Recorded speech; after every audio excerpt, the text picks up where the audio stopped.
In life, some wounds cut deeper than others, especially those inflicted by the people who should love you most. This is Abigail's story, a tale of betrayal, resilience, and the sweetest revenge that money can't buy. Mom, look. I got a perfect score on my math test. 10-year-old Abigail's voice trembled with excitement as she waved her paper proudly through their coastal Maine home. Diana barely glanced up, her attention fixed on her phone. Joseph, did you remember to pick up Madeline's new dance shoes? Her recital is this weekend. Her stepfather's response was just as dismissive. That's nice, he muttered without looking up from his newspaper, his indifference cutting through Abigail like a knife. This wasn't always how things were. Once, Abigail had been the cherished only child whose mother brushed her hair each morning, whose father took her collecting seashells on weekends. Summer evenings meant homemade ice cream and stories under starlit skies. But everything changed when her father died and her mother remarried when Abigail was 10.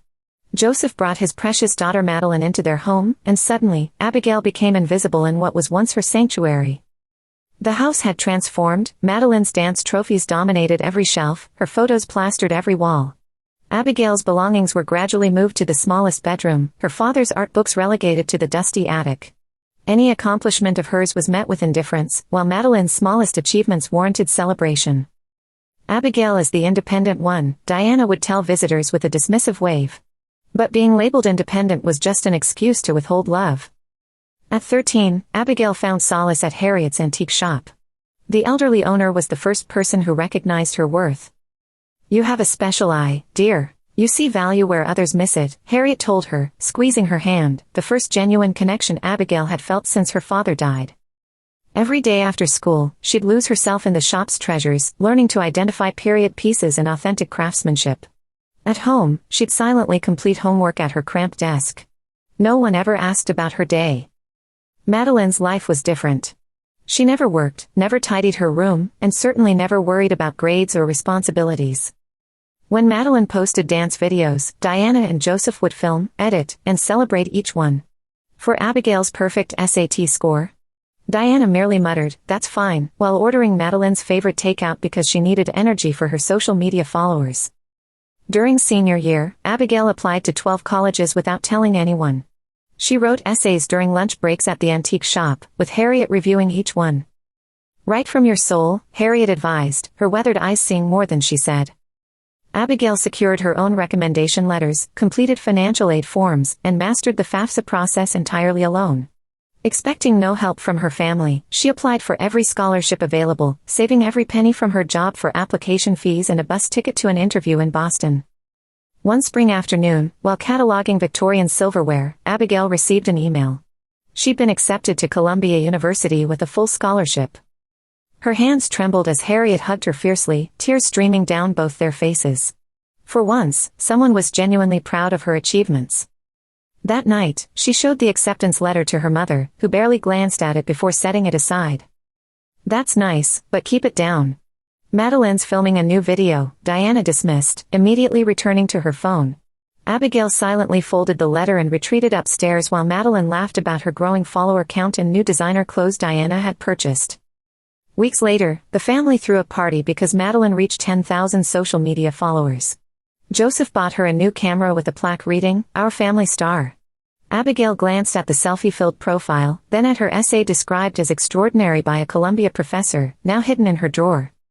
That's when she knew, no matter her achievements, she'd always be the afterthought, while Madeline, despite her mediocrity, would forever be the golden child.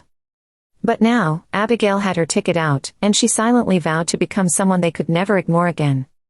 Abigail chose to major in art history at Columbia, partly from passion and partly because she was done letting others dictate her path. Lectures on Renaissance painters, European dynasties, and ancient artifacts transported her to memories with her grandfather Walter, who taught her to examine old paintings and antiques in his cluttered study. She still remembered a small landscape painting with a stormy coast that had mesmerized her as a child. The way light seemed to break through dark clouds had left her breathless. Now she understood that her connection to art wasn't just appreciation, it was instinct, an intuition only she could trust. After graduating with honors, Abigail secured an unpaid internship at a small art appraisal firm in Boston. While classmates rushed to prestigious galleries or auction houses, she meticulously examined brush strokes, studied canvas aging, and documented every detail others overlooked. Her breakthrough came with a painting categorized as amateur work, valued under $200. Something about the composition struck her. The technique was subtle yet masterful, the colors uniquely blended. Hidden in the corner was a tiny signature, nearly invisible. Abigail spent the entire night researching that signature. It belonged to a female American artist who painted secretly in the 1890s before her works were attributed to her husband. This wasn't just authentic, it was historically significant. She presented her findings to her supervisors, supporting her assessment with historical documents, stylistic analyses, and provenance research with help from university contacts. The result: the painting was reappraised at $35,000 and later sold to a museum for $85,000. That was the first time Abigail's name appeared in a company newsletter. Abigail has an extraordinary eye. More misattributed works began finding their way to Abigail, a watercolor dismissed as a copy but actually an original by an overlooked female impressionist, a small sculpture thought decorative but actually a limited piece, one of 20 crafted for a Boston Historical Society. Her mentor, Victoria, invited her to dinner. "Abigail, have you considered establishing your own practice?" Victoria asked while sipping her wine. Abigail laughed. "Me? The girl who's worked unpaid for 2 years and lives on ramen noodles." Victoria leaned forward, eyes piercing. "Precisely. Those who know hunger recognize true value when they see it." Those words resonated deeply. Abigail began accepting independent authentication projects from small galleries and local collectors who couldn't afford major firms. She charged less but examined everything exhaustively, methodical, thorough, missing nothing. One evening, she returned to her cramped apartment and opened an old book her grandfather had given her. Inside the cover, in his steady handwriting, the true treasure isn't the art itself, but the eye that discovers its worth. She realized then, if she'd been invisible at home, now each piece she authenticated was reclaiming her identity. She vowed never to be underestimated again, just as she never overlooked the true value of forgotten masterpieces. Abigail launched her business at 29. Nobody knew, not that anyone inquired. Her family still believed she had some temporary gallery job, her career merely a placeholder between Madeline's frequent passion project shifts. She rented a tiny office in a historic Boston building, above a coffee shop and beside a vacant tailor's. The space barely spanned 300 square feet, with a rickety desk supported by art history textbooks, a chair from a sidewalk sale, and a brass lamp from a thrift store that flickered when lit, as if uncertain about her ambitions. She named her company Veritas Art's Truth, and in honor of her father's belief that art reveals honesty in a dishonest world. The start was challenging. Her clients were modest, elderly collectors needing authentication for family heirlooms, small galleries verifying acquisitions before purchase. She charged below market rates, but her assessments were impeccable, tracing provenance and analyzing materials with scientific precision. Word spread. One recommendation became 5, then came inquiries from estate attorneys, private collectors, even a regional museum seeking help with a controversial painting attribution. In her second year, Abigail moved to a larger office with a proper storefront, still within walking distance of her favorite coffee shop. She hired her first employee, Emma, a recent art history graduate with keen eyes and remarkable patience for detail. Abigail taught her how to detect brushwork techniques under specialized lighting, recognize authentic aging patterns, and most importantly, to trust her instincts. By year 5, she operated 3 locations in Boston, New York, and Chicago, serving collectors nationwide, managing authentication contracts for multi-million-dollar auctions, and specializing in rediscovering forgotten masterpieces in estate sales, storage units, and private collections. Her net worth exceeded $15 million, with another million in pending contracts. Yet she lived in a modest townhouse, drove a practical mid-range sedan, and used last year's phone model, not from frugality, but because she had nothing to prove. Her family remained oblivious. To them, she was just Abigail, the stubborn daughter who refused a real career, made a living playing with old paintings, and always missed family gatherings because she was probably dusting frames somewhere. She still attended monthly dinners, enduring her mother Diana's endless updates about how Madeline had abandoned another venture, this time her lifestyle coaching business, for a new passion project as a sustainable fashion influencer. She listened to Joseph suggest community college teaching positions because they have dental benefits. She watched Madeline scrolling through social media mid-conversation, flaunting her new designer clothes that she claimed were gifted by brands, though Abigail instantly recognized purchased items. When asked about her work, Abigail offered a slight smile. The usual. Some authentication work, a few interesting pieces. Nobody probed further. No one realized her vintage brooch had once adorned European royalty, or that her simple-looking fountain pen was a rare collector's item worth thousands. They assumed everything was thrift store finds. Once, Madeline smirked during dinner, "Abby probably has enough dusty paintings to open a museum." Abigail sipped her water and replied calmly, "Perhaps someday." She could have revealed everything, that she had authenticated works for major museums, that her company had just partnered with Sotheby's, that the art magazine Madeline used as a photo prop contained Abigail's latest article, that Madeline's vintage Chanel was counterfeit. But she remained silent, because sometimes dignity lies in allowing others their illusions. Abigail began supporting her family during her 5th year in business, first $5,000 monthly, then increasing to $10,000 when Madeline's branding expenses escalated after abandoning her 4th failed business for a fashion design venture, ironically, the very career Abigail once considered before being told we can't afford those impractical dreams. Diana called one evening, her voice sweetening after perfunctory pleasantries. "Madeline's really finding her path now, but fashion school is quite expensive, and Joseph's teaching salary barely covers our mortgage." Abigail was reviewing documents for a $500,000 authentication contract, listening as if her mother were discussing grocery coupons. "Could you help us a little more?" Diana asked hesitantly. "What amount did you have in mind?" Abigail inquired coolly. $10,000 monthly, but just temporarily. Once Madeline launches her brand, she'll support the whole family. Abigail didn't mention Madeline's string of abandoned projects. She didn't ask why they never suggested scholarships or employment. She simply authorized a monthly transfer of $10,000 labeled family support, educational expenses. With each transaction, she reminded herself, not from obligation, but because I can afford to. Not everyone has this freedom. Abigail maintained her charade, pretending not to overhear Diana telling friends, "Abigail lives so modestly, she eats microwave meals and takes public transit." Ignoring Madeline's social media posts from Bali with designer luggage captioned, "Earned this after launching my blog." During one family dinner, Abigail was quietly eating when Madeline gave her a condescending look. "Ever considered getting an MBA? Might help with your little art shop situation." Diana didn't dismiss this, she nodded earnestly. "She has a point. Everyone needs advanced degrees now. You could finally find a stable position." Abigail remained silent, sipping her water. Behind her composed expression, she was mentally reviewing plans for her new Manhattan gallery, a $3 million acquisition where she would personally authenticate each masterpiece. But they needn't know. They never truly wanted to see her success. Madeline genuinely believed Abigail survived on Diana and Joseph's charity. At a friend's party, after several drinks, she confided loudly, "My sister? Still obsessed with dusty paintings. Mom and Joseph basically subsidize her rent out of pity." By coincidence, one guest was a major client of Abigail's gallery, who later recounted Madeline's exact words.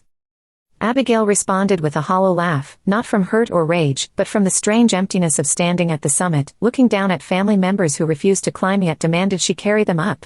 She remained silent, like those masterpieces she discovered beneath layers of obscurity.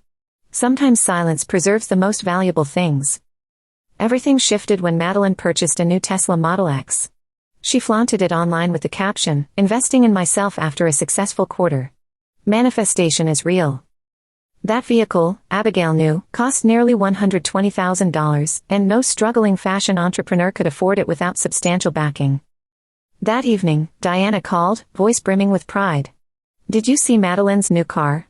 She's finally becoming self-sufficient. I always knew she had what it takes to succeed." Abigail said nothing, but this time her patience had evaporated, leaving one crystalline thought, when will they finally see the real me, not the convenient shadow they've invented? Abigail hadn't intended to host Christmas that year. She planned a solitary retreat, but Diana called, her voice unusually vulnerable. "I'm not feeling my best, Abigail. Nobody's up to handling Christmas dinner this year. The family's counting on our traditional celebration, you understand." Abigail understood perfectly. They expected a meal nobody remembered preparing but would certainly notice if she didn't provide. "I'll arrange everything. Rest up," she replied after a moment's hesitation. She'd already contacted an elite catering service from New York, the same one handling her gallery openings.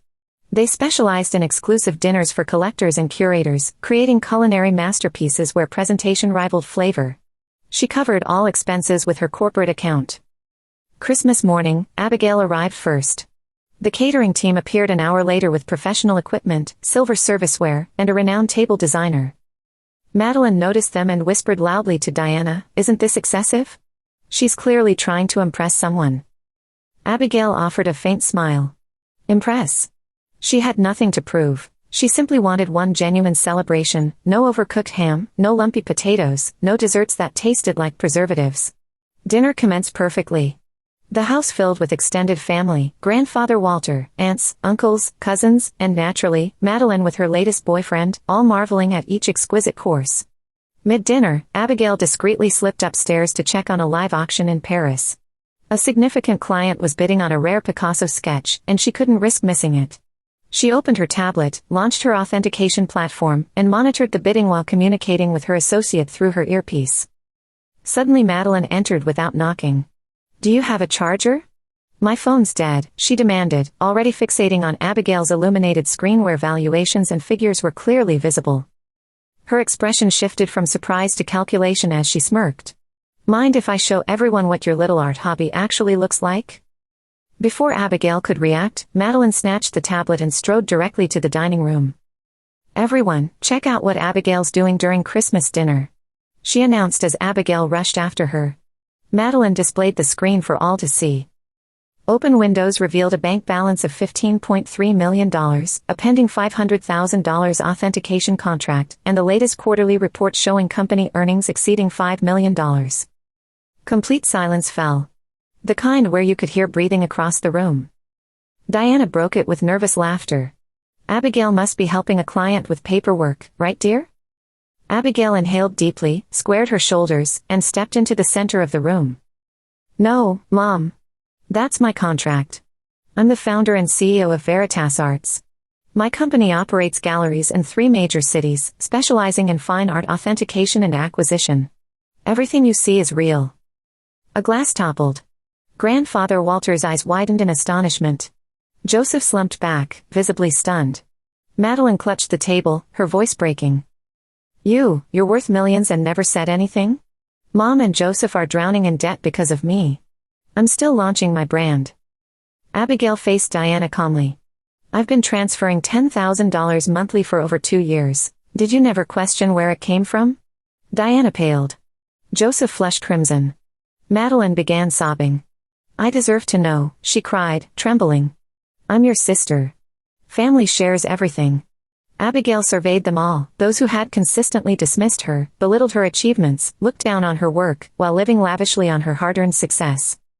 "Family doesn't mean financially supporting those who continuously demean you," she stated firmly but quietly, taking her tablet and walking toward the exit.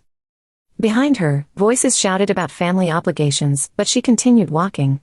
All she registered was her steady heartbeat, like the measured ticking of an antique clock keeping perfect time despite years of neglect. No one followed her. No one said, "Abigail, we're proud of you." No congratulations, no genuine admiration. After prolonged silence, Diana's voice cut through, sharp as broken glass. "You've amassed millions while watching your family struggle? What kind of daughter does that?" Before Abigail could respond, Madeline wailed, tears streaming, "I had a right to know. I'm your sister. You watched us suffer while hoarding your fortune." "Suffering?" Abigail released a bitter laugh. "You define first-class tickets to Bali, designer wardrobes, and a new Tesla as suffering?" Joseph, silent until now, slammed the table forcefully. "Enough. Regardless of your success, you're part of this family. Family members share their blessings. You should be ashamed of your secrecy." Abigail scanned the table. Their expressions weren't those of proud relatives, they looked at her like a discovered treasure chest. "I've sent $10,000 monthly for 2 years. Whenever you claimed financial crisis, I never questioned or imposed conditions. I simply transferred the money. This is my repayment." "Then why hide your success?" Diana demanded. "Were you afraid we'd ask for help, or just determined to keep everything for yourself?" Abigail maintained her composure. "Because I became accustomed to invisibility after my father died and Madeline arrived. I ceased being important. Every achievement, every academic honor, all dismissed because Madeline needs attention." She locked eyes with Diana. "Do you recall my perfect SAT score? My full scholarship? Joseph, did you attend my Columbia graduation? Nobody came, everyone was watching Madeline's dance exhibition." Diana's hands shook, her mouth moved soundlessly. Now, upon discovering I've achieved what none of you believed possible, your first reaction is anger that I didn't share more. That's unfair, Madeline interrupted. I'm shocked and hurt. You never trusted me. Abigail faced her stepsister, voice steady. You never earned trust. You've treated me as your shadow. You ridiculed my profession to your followers. You claimed I survived on parental charity when I financed your education, your vacations, your entire lifestyle. Madeline froze, shocked that Abigail knew everything. Abigail, Diana began shakily, you can't expect us to ignore this fortune. The family needs support. You could establish a brand for Madeline's fashion line. Fund another abandoned project? Abigail opened her purse, retrieved her phone, tapped several times, and announced, I've terminated all automatic transfers. Chaos erupted. Diana shrieked, you can't do this. We're depending on that money. Madeline hasn't launched her brand yet. Then it's time you all learn self-sufficiency. I've managed alone since 17. If I succeeded, so can you. Abigail rose. Her chair crashed backward. Nobody moved to stop her, but she turned once more. If financial support is the only reason I matter to this family, then I refuse to purchase affection any longer. And I no longer need yours. She departed amid frantic whispers. Someone mentioned attorneys, another predicted regret. But when the heavy door closed behind her, she felt only profound liberation. Abigail left Christmas dinner. Nobody escorted her out, and for the first time, she felt no remorse for prioritizing herself.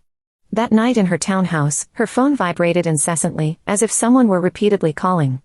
Messages flooded her screen. Diana's texts came first, Abigail, you're making everything worse. We need to talk immediately. Madeline's devastated.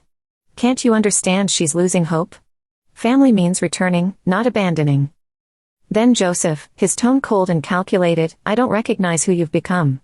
This isn't how a daughter treats family. Message 34 was from Madeline, you're destroying everything. You'll regret this decision. Abigail powered off her phone and placed it face down, as though this simple act could silence the incoming storm. By morning, her company email was flooded with messages from unexpected sources, uncles, distant relatives, even Joseph's colleague's wife who once remarked, Abigail seems nice, though not particularly ambitious. She contacted an attorney named Rebecca who had previously represented several high-profile clients in inheritance disputes. Upon reviewing the message thread, Rebecca remained expressionless and simply nodded. You need complete separation, both financially and legally. I'll prepare cease and desist notices immediately. They issued formal letters to everyone involved, demanding an end to all harassment, threats, and financial solicitations. Abigail requested Rebecca include one simple statement beyond legal terminology, true affection never arrives with financial expectations attached. Within days, Madeline published a lengthy, vague post online. It began with some wealthy people lacked basic compassion alongside childhood photos, supporting her after dad died, celebrating her college acceptance, together at her birthday dinner. The entire narrative read like an emotional plea for sympathy. Comments divided sharply, some labeled Abigail a heartless money hoarder, while others questioned why an aspiring fashion influencer was using decade-old photographs to manufacture victimhood. Abigail didn't engage. Instead, she opened an antique wooden case and removed a small watercolor landscape her grandfather Walter had given her at 15, depicting a lighthouse standing firm against crashing waves. She placed it prominently on her mantle, a reminder of the strength that had sustained her through difficult years. Grandfather Walter remained the only family member she hadn't blocked. When she called and explained everything, he wasn't surprised. He simply said, "You've finally done what needed doing years ago." Abigail listened quietly as he continued, his voice gentle but resolute, "Abigail, real family empowers your flight, not clips your wings. You've lived beneath their shadow far too long. Time to step into your own light." The following weekend, she invited her grandfather to stay. He arrived carrying a small leather case and a framed sketch he'd preserved from her childhood. They spent evenings examining a collection of rare impressionist works she'd recently authenticated. And he, who first taught her to recognize genuine artistic value, smiled as though witnessing the fulfillment of a long-held vision. Abigail changed every contact number. All personal information disappeared from company records. Her staff received instructions to deny entry to anyone claiming family connection without appointments. She secured new gallery headquarters in a protected building with comprehensive security systems and controlled access protocols. One Tuesday morning, while reviewing acquisition proposals, Rebecca called. Things have quieted down, legally speaking. Abigail smiled knowingly, understanding this silence wasn't acceptance but resignation. It no longer mattered. She didn't require their recognition of her worth. She simply needed to stop seeking permission to exist authentically. Her grandfather once told her, true masterpieces don't demand attention, they simply need proper display. Now properly positioned in life's gallery, she would never again allow herself to be hidden in storage. Abigail moved into her new home in April, a tasteful historic estate in Boston's countryside overlooking the Atlantic. Nothing ostentatious, but serene and secluded, with comprehensive security systems, discreet surveillance, and a climate-controlled vault housing her personal art collection. She personally arranged her study, a brass desk lamp casting warm light, a leather chair worn to perfect comfort, and antique oak bookshelves rescued from a closing library. The scent transported her to childhood days reading adventure novels in grandfather Walter's study. For the first time, she inhabited a space where she needn't diminish herself or downplay her accomplishments to appease others. No more condescending smiles from Diana. No more cutting remarks from Madeline like, that painting looks like a thrift store find. No more family gatherings where she performed normalcy. She existed completely as herself, filling every corner with authentic presence. Surprisingly, her company flourished even more after the separation. Several clients contacted her after spotting Madeline's vague social media campaign. They asked no questions, some even expressed increased confidence in her discretion. A celebrated designer commissioned her to authenticate their vintage art collection for a Manhattan exhibition. The Louvre requested her expertise on a recently discovered Renaissance piece. She hired 3 new specialists, expanded her Chicago gallery, and formed partnerships with 5 international museums. During a quarterly meeting, her director of operations hesitated before suggesting, "We could acquire that New England authentication firm if you're ready, Abigail. It's an opportunity to expand our reach." She nodded thoughtfully. She had never sought empire building. From the beginning, she'd pursued only freedom. One crisp morning, Abigail sat beside her study window, sipping Earl Grey tea, watching sunrise colors dance across the harbor. Her grandfather tended the garden below, wearing his characteristic tweed jacket. He'd extended his visit indefinitely, and she welcomed his presence. "Do you know what gives me greatest pride?" he'd asked one evening while they examined a rare portfolio of sketches. Abigail waited silently. Grandfather Walter didn't mention success or achievement. He simply said, that you remained true to yourself when compromise would have been easier. His words echoed through her thoughts for weeks. She reflected on years spent suppressing her voice to maintain peace, returning home exhausted from efforts to be noticed, pushing herself beyond limits merely to be acknowledged. Now external validation held no power, having proven to herself, the only judge who truly mattered, that she was enough. While cataloging new acquisitions, Abigail discovered the small coastal landscape painting her grandfather had shown her decades ago. She preserved it not for its monetary worth but because it represented her beginning. She placed it in a handcrafted frame with a small inscribed plate, "For the girl who vanished from sight, you became the beacon others now follow." This treasured piece claims central position in her private collection, reminding her that her journey began not with advantage but with erasure. Soon after, Abigail received an invitation to keynote an international art authentication symposium in Paris. She accepted without hesitation. No longer concerned about family reactions or taking public space, she would present as herself, representing the company she built from nothing, wearing her grandfather's restored pocket watch, carrying the quiet confidence of someone once overlooked who had become impossible to ignore. Abigail's story powerfully demonstrates that sometimes leaving toxic family dynamics behind is necessary for discovering truth and freedom. Not everyone receives the love they deserve by birth, but everyone possesses the right to step from shadows into light. Abigail didn't merely create a successful enterprise, she learned to value herself without requiring approval from those who diminished her. That represents genuine healing and authentic liberation. What are your thoughts on Abigail's decisions? Was her separation necessary, or could reconciliation have been possible? Share your perspective below, and subscribe for more compelling stories about finding strength through adversity.